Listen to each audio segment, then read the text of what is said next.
Okay, here we go. So I saw a video online that bothered me a little bit, and it was all about WrestleMania 7, March the 24th, 1991. And they said, oh, Hogan and Slaughter wouldn't draw. They couldn't sell out the Memorial Coliseum. They had to move it to the sports arena in Figueroa in Los Angeles. And WrestleMania 7 was weak, and this and that. And they had to move because they couldn't sell any tickets for WrestleMania 7. Bullshit. You guys got to understand what was going on in the time frame. We just went to war with Iraq. The country went in a big time recession in 91. No one had any money to spend. Money was so tight back then. We just went to war with Iraq. I don't know what people are thinking. Like, I lived it. I lived that recession in 1990 and 91. You know, we had no money. Nobody had anything. Nobody was out spending. Nobody was out buying anything. Nobody knew what was going to happen with the Gulf War. You know, people were scared to death, you know. And if you watch WrestleMania 7, it is the most somber crowd in wrestling history.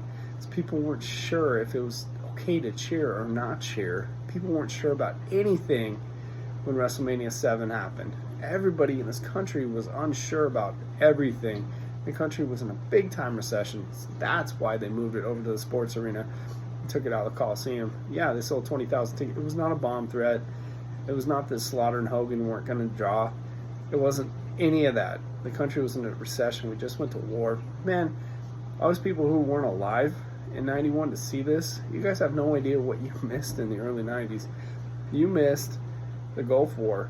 You missed that whole Rodney King thing. Around the same time they ripped up Los Angeles, you know, and rioted, you know, in the early 90s with the Rodney King thing. I mean, there's so much history in the early 90s that you guys didn't live, and you're not going to fully understand exactly what went down. But I'm telling you, 91, when WrestleMania 7 came up, people weren't spending money. They weren't. Everybody went home. And it was a lot like COVID, you know. Nobody was spending shit during COVID. Everybody went home. It was the same thing when we went to war. You know, it was the same thing when fucking... like I said, COVID struck. It was the same thing with 9/11. People went home because they were scared to death. A lot of people wouldn't want to go to the Los Angeles Memorial Coliseum because we just went to war. They made that movie called Black Sunday in 1977 where the football game got attacked by the terrorists, which was a terrible idea because then everybody going to LA Memorial Coliseum there at USC, they're afraid they were going to get fucking bombs dropped on them. People were scared. People were broke. We just went to war. They were terrified. That's why WrestleMania 7 fell flat. Major world events. Not because Hogan and Slaughter didn't draw. You know, all that shit. And that's the truth on WrestleMania 7.